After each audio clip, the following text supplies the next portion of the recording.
ఒక బైబిల్ పండితుడు ఈ విధంగా అన్నాడండి, 2 అవకాశాలను 2 మార్గాలను దేవుడు మానవుని కొరకు ఏర్పాటు చేశారు.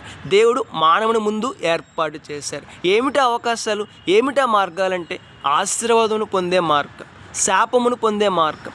ఆశీర్వాదం పొందే అవకాశం, శాపమును పొందే అవకాశం. ఒకసారి ఆలోచన చేద్దామండి. ఈ 2 అవకాశాలు మానవుని ముందు ఉన్నాయి. మరి మానవులుగా ఉన్న మనము ఏ మార్గాన్ని ఎంచుకుందాం?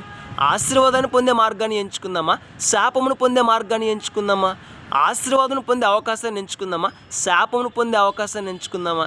ఇంతకీ ఆశీర్వాదం పొందే మార్గం ఏంటి?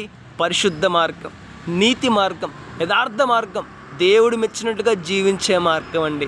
ఎవరైతే నీతిగా జీవిస్తారో, ఎవరైతే యథార్థంగా జీవిస్తారో, ఎవరైతే పరిశుద్ధంగా జీవిస్తారో, ఎవరైతే ఎన్ని కష్టాలు వచ్చినా, ఎన్ని బాధలు వచ్చినా, ఎన్ని ఇబ్బందులు వచ్చినా దేవుడు చెప్పినట్టుగా జీవిస్తారో వారు ఆశీర్వాదాన్ని పొందే మార్గం గుండా ప్రయాణించిన వారు అవుతారు.